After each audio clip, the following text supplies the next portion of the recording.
欢迎收看《新闻大白话》，我是主持人翟圈。马上来欢迎一下这个阶段加入我们讨论来宾，前大使谢文吉。翟圈好，各位朋友大家好。淡大财经系教授聂建中，各位观众大家好。前海军舰长吕礼诗，主持人好，各位观众大家好。好，来关注一下哦，曹兴诚啊，他不是那时候讲说，823他不玩了吗？这个就交给民进党他们自己去啊，这个是蓝白对决的场子啊，就好像拍拍屁股不干了。但是最近有每天的这样在发文哦，好像还心里面有怨气啊，还要讲哦，是不是假退下？但是舞台不能够失去哦，还是有点眷恋这个地方呢。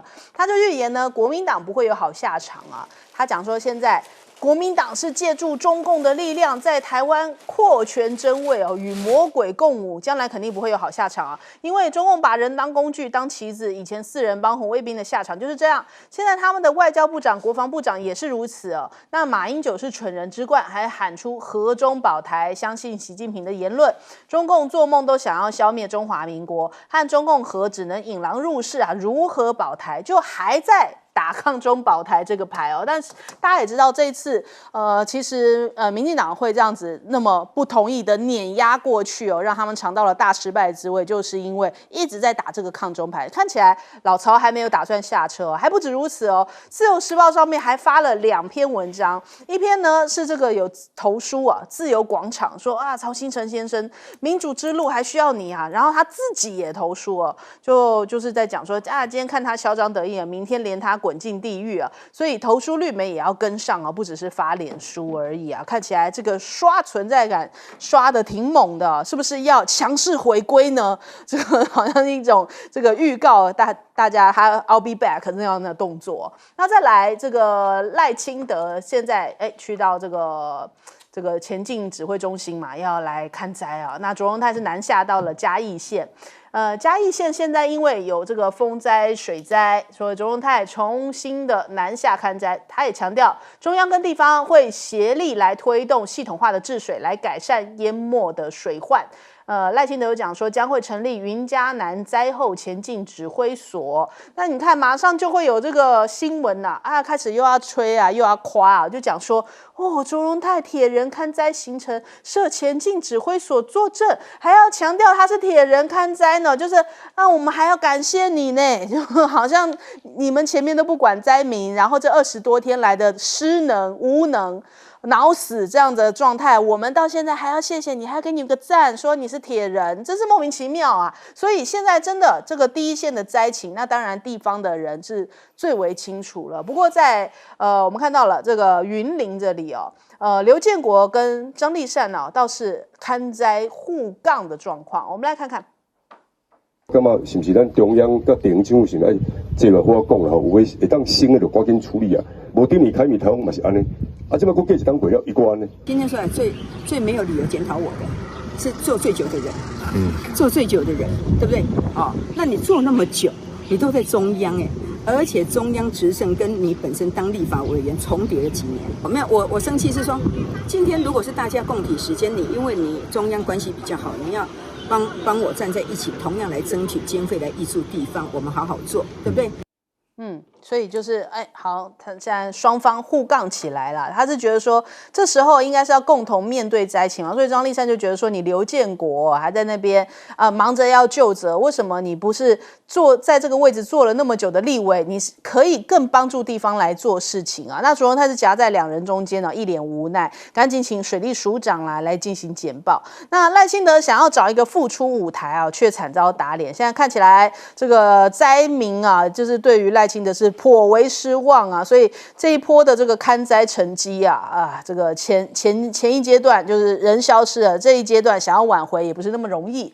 那再来，今天大家也关注到一个大消息刚刚我们在这个节目之前，好多这个同事有收到这个警报声，就说俄罗斯因为有这个地震8.8规模的地震，距离俄罗斯萨哈林州的南萨哈林斯克1393公里在上午的9点27分，这个强度非常的强所以连日本也发布了海啸警戒。那台湾同样也是那专家是说这个规模相当于是8000颗的原子弹。那海啸警戒呢，在日本这边后来也上升到到红色海啸警戒哦。日本升级的海啸警报，那这个浪高恐怕是高达了3公尺。那其余也包含了像是南韩、台湾、菲律宾等地也都要留意海啸。那我们的中央气象局呢是讲到了，预估是下午的1点18分开始会影响台湾，会持续数个小时，所以提醒民众啊要远离这个岸边，就不要靠近这个沿海啊，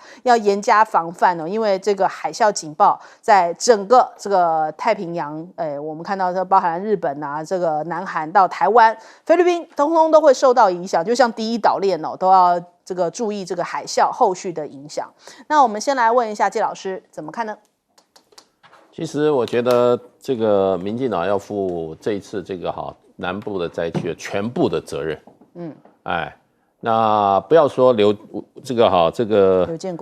建国啊，他在云林当了快20年的立委。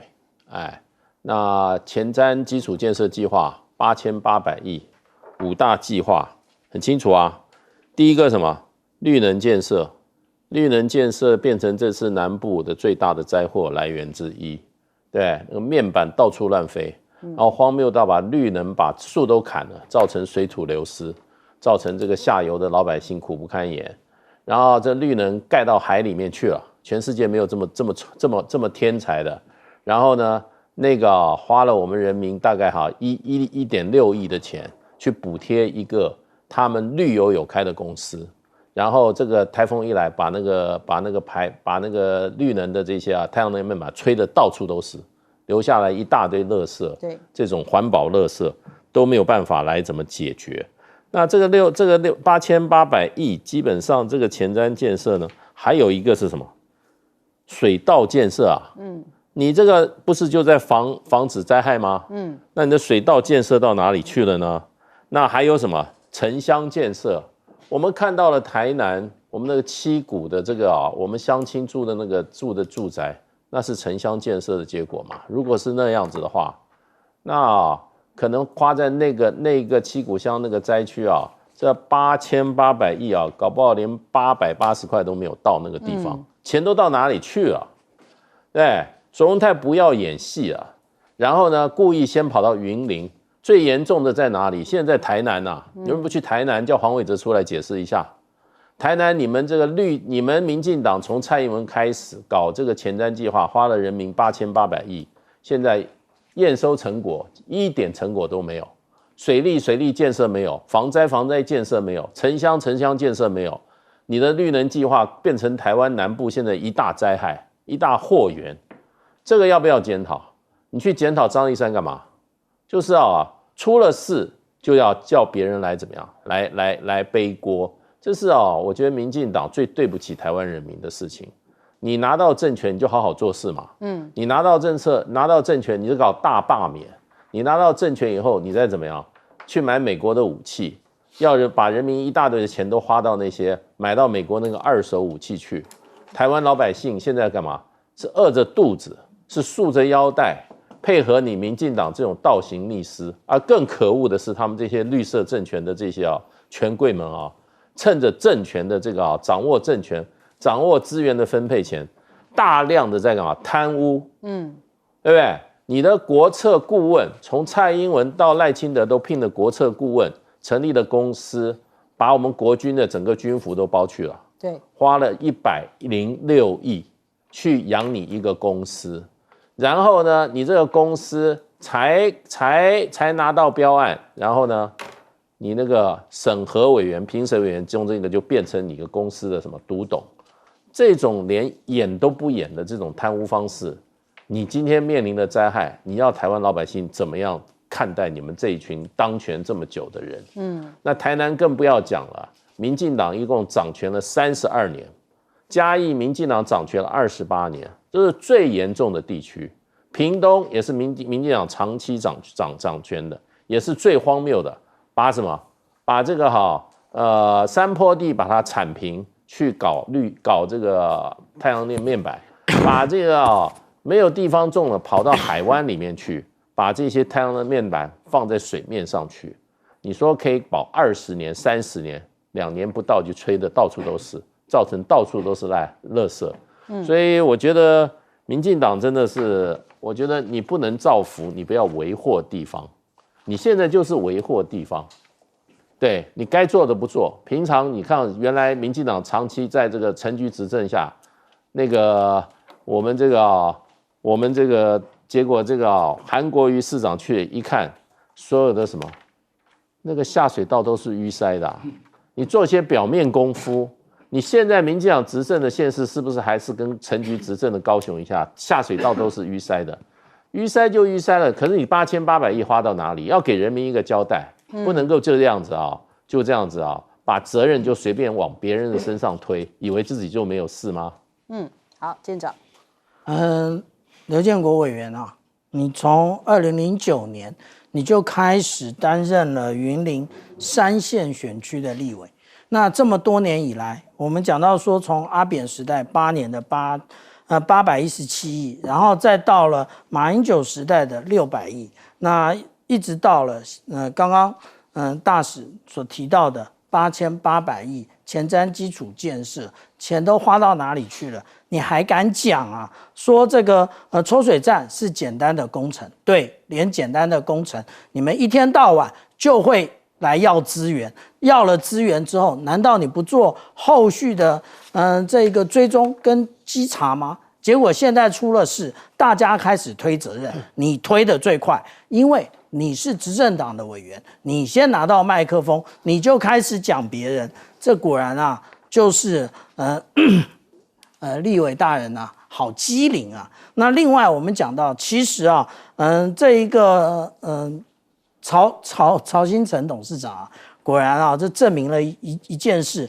权力就是最好的春药。所以呢，他说他不干了，他823不管了。那但是呢，他不断的发文，无论是投书啊，或者在他脸书上，为的是什么？为的就是巩固他的权利啊！不要忘了啊，那个1995年台海那个风雨那个最危急的时候，我在西屿。那个陶官的那个英霸，他现在又说他要那个是不是这些青鸟跟黑熊要组织公民党啊？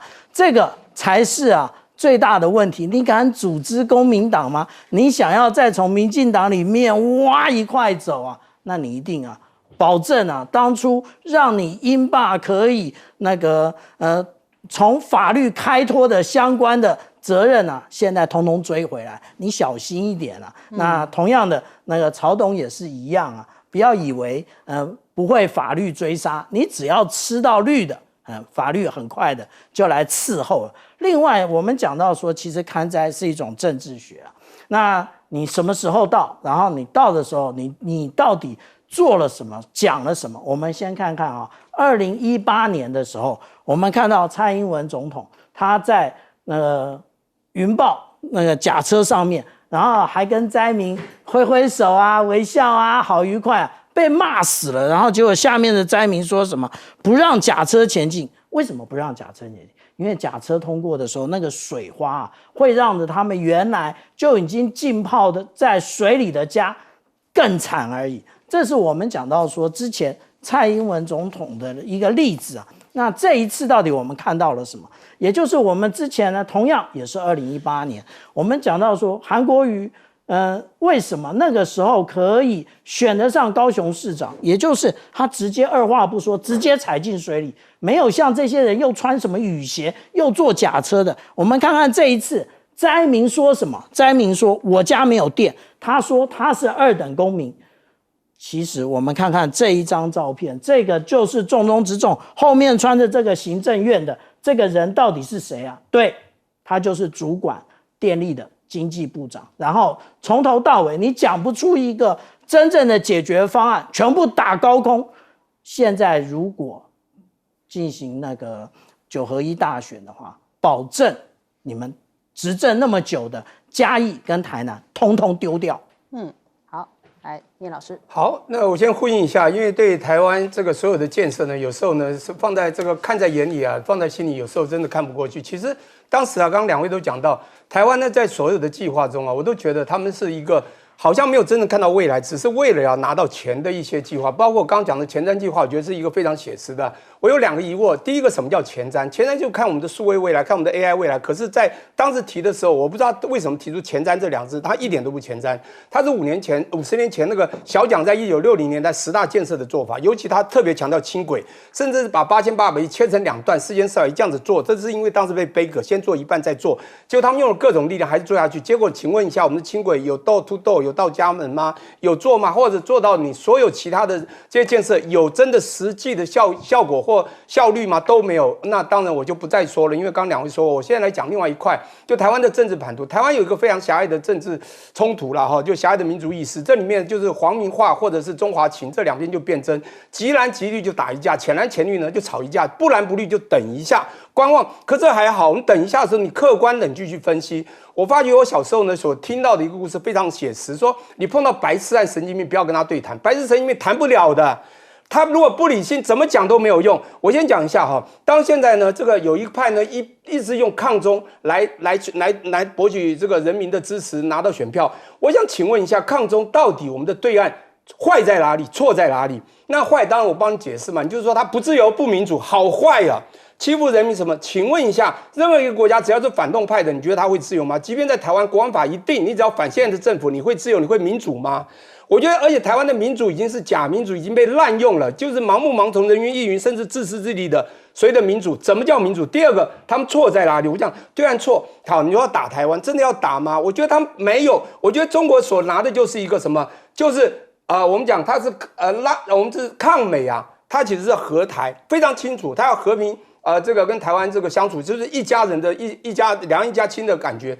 可是呢，台湾呢不断有另外一种声音，就是要背离，所以呢就会产生有这种战争的疑虑。可是我听到对岸不断的强调3不哦，第一，他绝对不想打台湾人，不想打，不打；第二，真的要打，绝不打死人；第三，真的打了，只能打死抵抗的军人。当然，我也要为军人说话了。当然，军人现在薪水很高。当然，我觉得，我们现在台湾所走的路，大家也要思索一下。也就是说，我觉得中国现在走所谓中国特色的社会主义，的确看到是有点不民主，甚至言论有点问题。可是台湾真的那么自由吗？我跟你讲，只要反动，现在政府一样不自由。我最后还是讲一下，我们台湾到底啊，那个，尤其曹英成现在讲到说，国民党用中共力量扩充权位，甚至用魔鬼来形容对岸。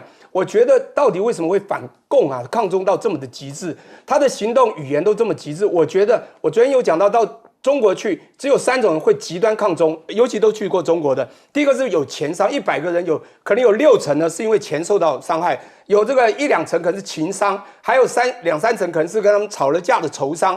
我觉得会不会是因为情伤太重所造成的这样的现象？所以呢，我觉得他已经到极致这样的话，你就把它当做我刚刚讲小时候碰到有2种人就不要去对谈就好了。好，我们先休息一下，广告之后马上回来。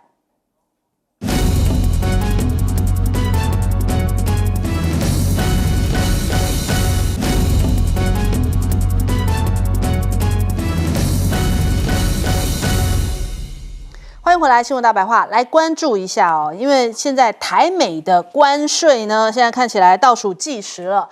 那到底是15%、20%还是32%，让台湾现在都7上8下的？因为这个8月1号就要正式上路了，可是我们迟迟没有等到好消息啊，都没有先排，所以大家想说，哎，要拖到这种时候，民进党没告诉我们，可能是个坏消息在等我们。那因此呢，这个美国的商务部长卢特尼克就在讲说，他被问及这个关税是不是有机会再延3个月的时候，他说，哎呀，这个决定权还是留给川普吧，川普会在本周末来确定所有国家的税率哦。那但是呢，这个在这1-2天有传出台湾的关税是22%啊，导致股汇双杀，所以就有专家预估说，未来3个剧本，第一个剧本可能是税率会低于20%，第二个剧本呢就是台美的谈判延后，第3就是税率要回到32啊，哎呀，那可能对于业界来说是不可承受之重哦。那彭博社就讲了，台美关税这个谈判卡关，可能就是这一笔钱啊，比照日本5500亿美元的投资，可能就是卡关的一个主因哦。因为台美之间的现在谈判进度不如预期，美方仅提出最佳关税待遇，但没有明示数字哦，就要求台湾比照日本加码投资。那 PTT 也都崩溃了，因为现在看起来这个台美关税已经到了最终的谈判倒数了。日本、欧盟已经是亮牌啦，就是15%的税率哦。南韩也急的是杀到苏格兰，要端出造船合作案，要让川普满意。但是台湾现在等不到结果，网友忧心忡忡哦，说万一我们超过怎么办哦？台股是不是会崩盘呐？那再来看到了郭正亮说，哎，这个美国要的就是钱呐。亮哥说，哎呀，台湾的投资哦。现在好像被美国要求说，哎，孙正义不是有一个水晶之地 AI 园区吗？那美国就要求台湾要占虾几嘞，就是要3000亿美元的投资，大概是9兆台币啊。所以那个时空呢，才要求说台湾要成立主权基金啊。那时候我们不知道，原来用意是这边嘛，我们要9兆这样子去投资这个 AI 园区啊，那还得了？所以亮哥就直接说，我的老天呐，这真的会让台湾受伤很重哦。那还有这个赖清德目前过境的情形，看起来美国好像不接这个招哦。美国国务院是驳斥啊，说台湾从来没有宣布要出访啊，没有宣布任何赖清德出访计划，所以既然没有宣布，就没有所谓的计划取消。那贝森特在讲说，哎，赖清德的行程也跟谈判没有关系啊，所以这 CNBC 去问了贝森特说，这个中美谈判进度啊，有报道称，赖清德被拒绝过境纽约，是不是中方希望美国做这件事情啊，也是为了跟中方达成协议吗？他就说，哎，没有，这个是不相干的。那但是呢，路透社也提，赖清德其实是不会取消今年出访拉美哦，但是呢，就是过境的路线可能会换一下。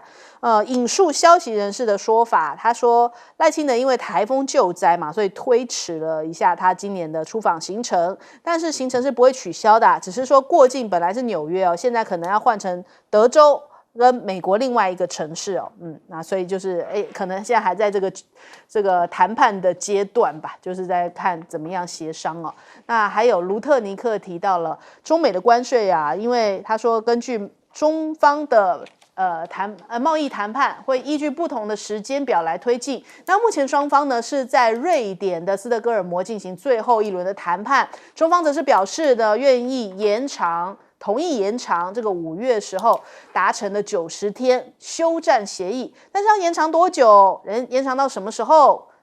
然后延长到何时生效都没有提及这个比较细节的部分呢。那美方还是老话一句，就是有待川普最后的决定。所以看起来中美双方虽然这个谈了好几回，可是这个最终的定案能不能延长还是个未知数。何立峰的讲法我们来看一下，他说下一步双方将会按照两国元首通话的重要共识，充分发挥中美经贸磋商的机制作用哦，减少误解，加强合作，来进一步深化这个对话磋商。但是会不会有可能又出现他口呢？因为这个第3轮的贸易谈判结束了，川普说有机会在年底前见到习近平，这是今天最新的新闻哦。那这是29号的时候表示，他说习近平希望跟他见面，他也期待这场会面哦。所以双方这个中美双方呢可能会在年底前来见面了。还说这次瑞典是贸易会谈是非常好的会面，可是才不到2天前呢，28号川普的发文是说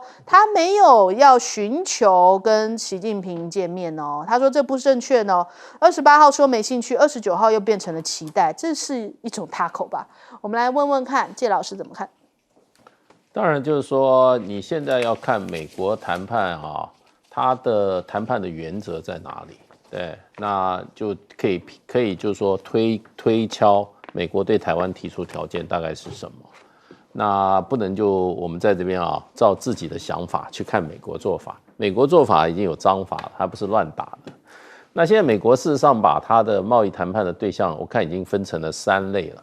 第一类是什么？就是中国大陆，就是打不过，那就投降，所以才会跟这个派他的这个贝森特跟这个何立峰谈了半天那上一次就是美国对中国大陆下跪嘛，本来不是145%吗？后来现在算起来大概是30%左右，那就是说现在当时说我们还要再继续谈，现在谈就变成就是说再继续90天，会不会90天又变很难说，因为川普这个人个性就是每天要变呐，他不变他很难过，所以他能够维持90天，基本上就是说现在他还打不过大陆，因为他的那个稀土的问题啊，还被大陆抓在手里面啊，抓得牢牢的，所以啊，这是第一个类别。第二个类别就是欧盟、日本、韩国这种类别，那基本上关税就是15%，但是关税不重要。重要什么？你要对美国投资，跟到美国去采购的量很大。那欧盟是要加额在既有的投资之上再增加6000亿美金，然后另外要购买7500亿美国的这个能源产品，所以加起来1兆多啊，对，1兆3500万啊，3500亿啊，所以这是很大的一个量。那当然就是说还要开放一些市场给美国，所以重点在你要拿多少现金出来给美国。那日本呢也是一样，15%啊，15%。那另外呢，日本要拿出5500亿到美国投资，另外日本还要开放稻米，还有部分汽车市场，还要采购美国的美国的农产品跟美国的飞机，波音100架。那韩国现在应该也是差不多在同一个，所以税率在15%左右，那可是呢，关键在哪里呢？就是你要投资多少。那韩国听说本来他代表团要去美国了，结果呢，他报过去的价码说我投资1000亿，美国人3个字就打回来了，他说别来了，不要来了。我原因是什么？太少了，就这3个字。韩国代表团人去美国的美国连门都不开给他。所以如果说我们是在这个跟欧盟、日本、美国放在一个类别里面的话，那我们的税率应该也不会超过15%太多。可是呢，你就要拿像亮哥讲的3000亿，对不对？甚至4000亿。天哪！另外还有什么？你这是投资，你还要对美国大次的采购。那这个采购要多少呢？日本是5500亿，欧洲是7500亿，那台湾是多少？那如果我们不是属于这个日本、韩国这个量级的，欧盟这个，我们就跟越南、跟印尼、跟菲律宾放在一起，那就是20%的关税。可是你的国内市场要完全开放，零关税，所以呢，就看放在哪一个类别里面。不过基本上，我觉得都不要太乐观，不要太乐观。那民进党基本上我觉得他现在在乎的是他这个政权能不能够回过头来对台湾的人民交代啦。不过我是觉得反正很快啦，8月1号马上就要揭晓了。可是我觉得最可恶的是这个过程中，我们台湾老百姓完全看不到任何一点民进党跟美国谈判的任何迹象，它是完全黑箱作业，这是古今中外都没有的。好，来请江建老师。好，我现在正在帮一个局处呢写一篇文章，叫一打多的川普关税不平等条约。这里面有2个重点，叫一打多，第二叫不平等条约 unequal treated。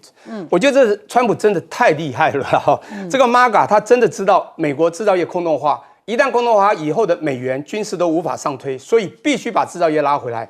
这时候他要赢者全拿呢，无一个输。你可以看到他非常厉害，最后到日本、欧洲，刚刚有讲到了欧盟了哈。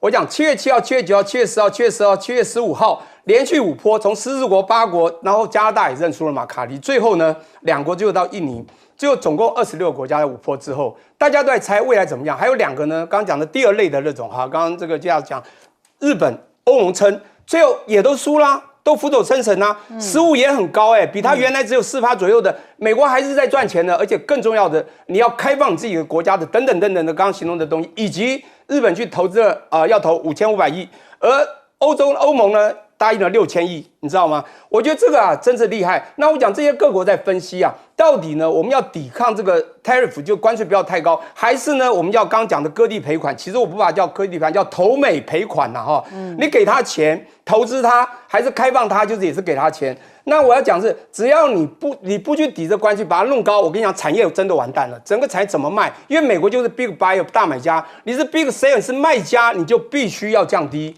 这没办法，我跟你讲 ，P 和 Q，P 乘 Q， 价格和量呢就等于 profit 叫获利。今天呢，你把价高了，我跟你讲 价低，你的不是就是你如果买家买单，你只有赚的就一定少。或者你如果不买单，由那个买家对方买单，那你的量就卖不出去，这时候获利都减少。所以产业知道关税很重要，可是呢，这个问题来了，那国家不是这样想啊，产业真的受伤怎么办？所以还是要降低平抚民心。可是呢，私底下就做刚刚讲某些黑箱，可能就是投美赔款。好，我讲美国要台湾什么？为什么慢慢来，一直不停呢？我就有3个因素我的分析了哈。第一个，我觉得他在想台湾是个有钱的国家，他讲过你很有钱啊 ，rich country 啊，我能拿多少，要怎么设计？所以呢，他讲过啊。我要保护你，因为你是最需要保护的国家，你要收保护费啊，所以我要拿多少算算看，不要让你实在受不了，但是你该给的要给我，所以跟钱有关，赔款。第二个投美，投什么呢？先进奈米的制程，我不管是当时丢了100%，你台积电拿1000亿，我还要再来。如何让你先进制程在我的本土制造业的制造文化、制造劳工、制造的基础建设好了以后，你全要来？我觉得台湾，我担心这一点，我希望台湾的政府帮我们把关。第3个最重要叫做他讲过一个比肩理论，如何用台湾去夺中国。如果你不知道这个的重要性的话，你就会发现川普在运作就这个，因为这是他最重要的底气和筹码，这叫比肩理论啊。他要怎么样赢者全拿？他最后最重要的还是抵抗这个现在完全抵抗这个奉陪到底的这对岸嘛，我们的对岸。因此我觉得我很担心我刚讲这3块呢，台湾会全给或者半给，或者全去投资，或者最后全听话。那我觉得台湾就不熟了，所以我讲这个是呼吁现在的政府一定要小心，我们这3个还是要有我们自己的把关，因为我们台湾还是有筹码的。好，来建章。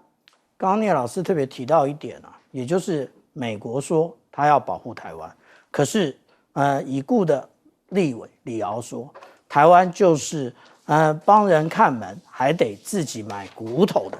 那我们这样讲啊，现在讲这么多，我们有听到相对的国防预算吗？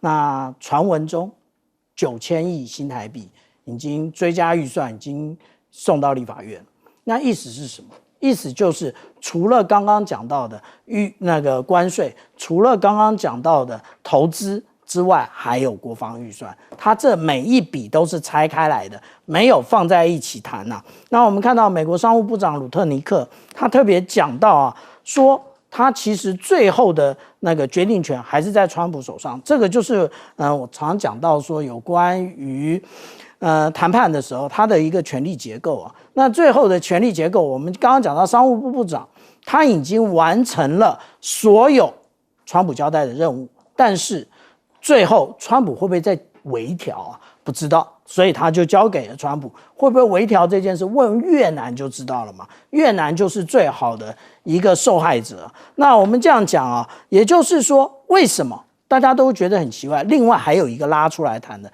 也就是买波音客机这件事。为什么每一个国家都多多少少被勒索要去买波音的客机？因为美国真正在意的，也就是波音它的一个那个民航的这一个获利。那其实要维系它，不要忘了 F-47它的一个研发以及量产，那其实都靠着民航，所以才会有民航机的这一个谈判选项。好，我们先休息一下，广告之后马上回来。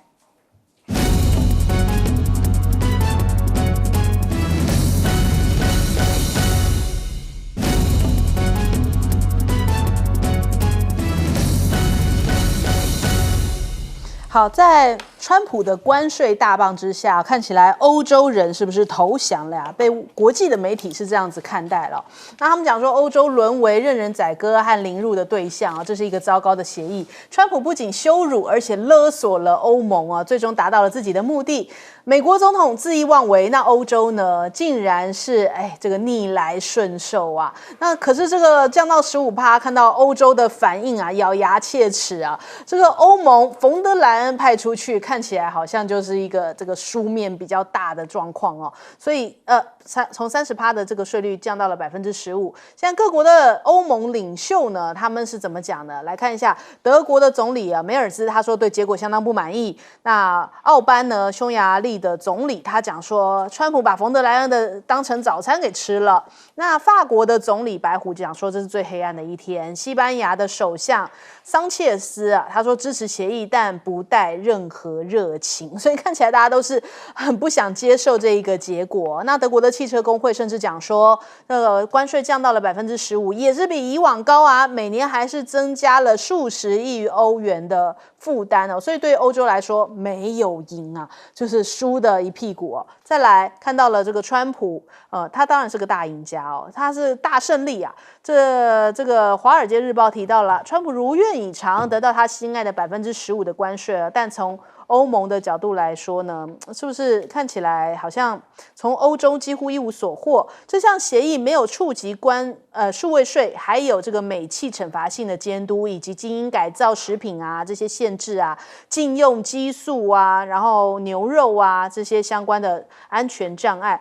川普长期诟病的欧洲药价过低的问题也没有得到缓解，所以这个评论上面讲起来，川普好像也没有赢得太多嘛，就是他可能只有这个投资项目跟这个关税数字哦，看起来是好像这个表面上不错，可是还有一些很关键的问题，其实并没有得到相关的缓解。再来，印度呢？川普也说，像印度哦，他说朋友也是要缴钱的，威胁要科25%的关税。他近期的关税目标，焦点放到了印度上啊，就点名印度说，你如果不跟我们美方达成协议的话，就有25%的惩罚性关税来等着你啊。虽然我们是朋友啊，他们会付25%的。是的，我想的，这个印度一直是我的朋友，哇，这样的朋友其实很可怕，带着威胁啊。那再来看到这个印度。他其实反倒是说很从容，因为美国媒体分析印度有2张牌，它是能够取代中国大陆的战略角色，而且还能够保持美国在金砖国家的谈判优势哦，所以使得印度政府稳坐在关税谈判桌之上。那根据呢这个智慧型手机的相关统计，2025年4到6月出货到美国的智慧型手机当中，有44%是印度生产，首次呢超过了中国大陆，位居第一。那中国大陆在美国的智慧型手机的出货比现在是25%，较2024年同期61%是大幅的下降。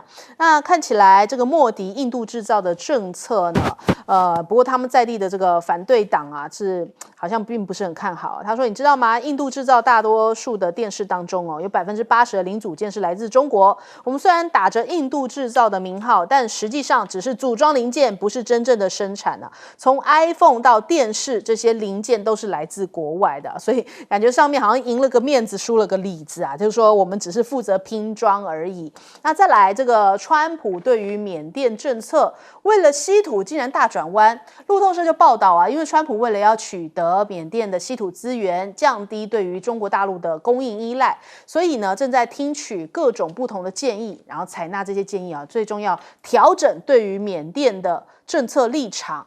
那川普政府呢，现在他们这个打算呢，就是最终是要缅甸的庞大稀土供应哦，所以他们可能对于缅甸的态度啊会有一些转变哦，打算要从这个战略对手中国手中转移出去。那所以华府啊，还有或许得知控制缅甸大部分这个丰富重稀土矿场的少数民族哦，叛军，他跟他们会达成一个新的协议，就是为着稀土哦，对于缅甸的态度有一些不同了嘛。我们先来问一下介老师怎么看？欧盟这一次真的是在全天下的人的面前啊，对美国下跪。这个你说越南去下跪啊，日本去下跪，这个期待之中，实力差距太大。欧盟事实上是可以跟美国分庭抗礼的一个很重要的国家集团，不管在技术上，在这个资源上，在这个国际政治的这个所谓的影响力上，都不会输美国太多的。而且说实话，他们二次大战结束以后，为什么要成立欧盟？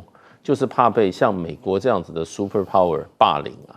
所以他们这么多国家集中在一起，论他的经济实力，19兆美元的 GDP 啊，对他们说他们是冯德安他们讲第2大，全世界第2大。那是不是第2大？他跟中国大陆到底是谁是第2大？这个还不清楚。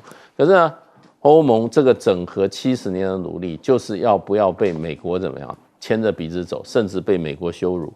结果呢，现在明明白白跟美国签了一个不平等条约。你货卖到美国要给15%关税，美国卖到你的货还是照旧。所以这不就是明明白白不平等条约吗？这个根本都不必解释，就是被美国被欺负霸凌了，然后呢双栖落地。那我知道欧洲人我就问了，那我们欧洲人整合了半天干嘛？整合了半天还是被美国这样子羞辱，而且我觉得他这个羞辱会让怎么讲呢？会让事实上欧盟里面的小国以为依赖着欧盟这些这个大的组织他们的国家利益可以得到保障，结果没想到欧盟完全没有办法保障他们这些小国的利益。那你想想看，他们对欧盟的这个效忠还会对欧盟的期待还会继续像以前一样吗？所以欧盟可能就会因为这一次的挫折它就会走向由盛而衰，甚至将来瓦解都有可能。那印度事实上的话，现在对美国是很硬，所以对美国来讲，川普2次警告了。上一次警告是用间接的，说什么？说你印度跟巴基斯坦打仗，你被打下5架飞机，结果呢，一讲完以后呢，这个印度的反对党就叫逼着他的国防部长说，美国人都说你被打下5架，到底有没有被打下来？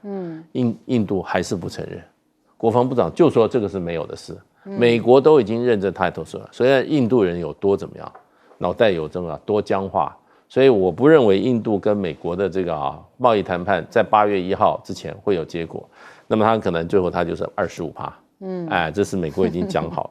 那稀土缅甸，美国对缅甸改变政策，那你就可以看出来稀土对美国有多重要，那也就可以看出来中国大陆用稀土卡住美国脖子，对美国来讲的话，他是多难受，他多想解除这个卡在他脖子上的这个稀土这一个利器，所以呢，现在他不计代价到处在找稀土，跟稀土跟疯了一样。可是呢，这个美国的专家也可以，你是可以解除，可是问题时间没有那么快，你可能要3年到5年，你才能够解除中国大陆对稀土的垄断对你美国造成的威胁。那可是这个3年之中，对中国大陆来讲的话，起码美国就不敢中国大陆怎么样造次，或者对中国大陆做出不合理的要求，那必须要做这个妥协。所以呢，国与国之间就看你手上有没有这种超级武器。你有这种超级武器，美国再强它也得跪。好，聂老师。对，我刚刚有说过，我正在写一篇1打多的川普关税不平等条约。刚才我们这个鸭子也提到了，这真的是不平等条约啊。其实我讲欧盟这个欧盟这个 European Union 是什么东西？27个国家，之前28嘛，这个英国出去。但现在27个国家，他们使用了同种货币吗？也没有，货币政策是半妥协，财政政策基本上都没有。那最后呢，你去跟他谈判的时候，永远是那几个首领冯德莱这些人在谈，所以这里各怀鬼胎了。小国没有发出声音的这个条件，就像我们这个台湾，假设我们的执政谁在执政，所以谈所有东西，其他他即便黑将你小，其他市民肯定也没有发出声音的条件。所以呢，我觉得大家知道，这个欧元使用欧元的是19个国家，也不是27个国家，所以大家连这个货币政策都没有完全整合。请问他们能够全心一致吗？因此我说各怀鬼胎。但当他们知道，每个国家都知道，美国呢正在使用他的霸权，对不对？行他的霸道，然后去霸凌其他的国家。然后呢，这个日本也讲啦，这个就是一个这个勒索嘛，敲诈，全世界都讲了，大家最后都会输，因为我刚刚讲川普太厉害了，赢者全拿。没有一个输，最后日本，你看我们刚刚讲的，不管5500亿或者欧盟的6000亿，但是我要讲欧盟这是特别的，是因为冯德莱这些他有美国关系，以及这些欧盟国家界，只有德国、法国，大不了意大利、西班牙、红酒可能跟美国有一些关系嘛。说不好听，其他小国有什么力量？所以他的汽车要围住他的东西，他要围住他产业的部分的利益的时候，他就必须放手。我说不好听，当然。这个时候你知道他要输出，他关税如果一高，请问那个德国、法国他们自己要输出，他们是一个大输出美国的，也算是只有这几个重要国家，他就必须这样。当然他会伤到其他国家利益，但这时候投资我都还在想，你去投资人家6000，到底是谁给？是这个国家去用他的 percentage 去用他的这个 quota 去分吗？我其实很好奇，我真的要想研究一下欧盟这些国家去给力要怎么玩哈。我就讲一下这个稀土的问题，真的很有趣。其实川普他很厉害，他的背后团队也很厉害，一开始就知道稀土很厉害，中国会拿这一招。我即便刻住你，刻到你死了我就没事，但是你稀土一起来，哇，我就担心了，因为所以一开始你记得川普一来就在格陵兰，请问格陵兰跟你什么关系？我就要拿到这个国家，因为他有180万吨， 150万吨，比我们跟我们美国现在存量差不多，那储量差不多。好，那这个重点来了，你现在去巴西之前谈巴西。那其他像澳洲会听你的吗？也不会，他们有些产量在前10名的国家也会自己生产啊，俄罗斯啊、澳洲，他今天去找那种可以欺负的国家，缅甸，甚至我在怀疑啊，外蒙古有300万吨，他搞不好哪天也会去。缅甸根本不在排名前10名，重点还不在这，储量全世界最多的4400万吨的，占全世界37%的就是中国。储量也不重要啦，那缅甸占1%，这个不到10%。好，再来一个最重要的是产量吗？产量也不重要，你要生产出来也不够。现在啊，美国产量45000吨，中国随便就27万吨。重点是精致冶炼这样的功夫，中国40年在前10年不行，后来呢，在1970年、80年代已经突飞到现在，全世界90%的精致冶炼都是中国手里，所以这个他们只能臭起直追。美国知道他们无这个奉陪到底的对岸，他们真的很难谈下去。我觉得现在最大的一个问题就是美国现在真的怕了，他们不一定会赢，也就最后只剩下这一个国家，他可能很难跟他一直能够压制他，能够赢。只有这个国家他没有胜算了。好，来文件长。其实啊，我们看到这个德国之声啊，他直接下的标题啊，也就是德国人投降，对不起，欧洲人投降了。他讲的真的是保守啊，他应该写的是欧洲人跪了。因为其实我们来看啊，这个匈牙利总理他是怎么说的？那他直接就是说，川普早餐吃了冯德莱恩，然后而且他后面讲的那个更辛辣，然后而且现实啊，他讲说呢，其实他说这不是一个协议，只是川普把冯德莱恩当早餐吃掉而已。他说，但是呢，欧盟的执委会他没有资金，没有军队，那谁来支付那或执行这一切？也就是刚刚聂老师讲的，所有的欧盟国家要来负责。这个一负责啊，也就是你的这个协议全部都是建构在所有国家的痛苦之上。那每个国家各怀鬼胎的情形之下，是不是会造成呢欧盟进一步被裂解？这是值得我们继续观察的部分啊。那刚刚讲到有关于缅甸的稀土啊，其实缅甸的稀土它的矿脉啊，其实非常的薄，而且它非常的深，不是很好开采，而且落在这些少数民族的身上啊。那其实我们这样讲啊，也就是这样，但美国觉得他好像可以下手了，可是不要忘了啊，他要从哪个港出口？从仰光吗？还是从皎漂？不要忘了，皎漂就是一带一路所建设好的港，所以到底出口多少，中国大陆是掌握在手里的。所以美国现在发现了为什么港口重要，但是呢，中国大陆是不放手的。所以我们看到最近李嘉诚他为什么把这个中远集团直接拉进来，就是配合着我们看到贝莱德要来讨论他的34个港口的问题也就在此啊。那不过呢，大家都没有谈到一件事情啊，也就是其实川普在里面还附带了7500亿美元，对，我们现在讲的都是亿啊，都是美元为单位啊。他说有关于欧洲跟美国的这些能源的协议，那这个协议也就是未来的3年之内呢，要购买价值2500亿的美国石油、天然气以及核燃料，也就是之前我们讲到说去工业化的只有德国。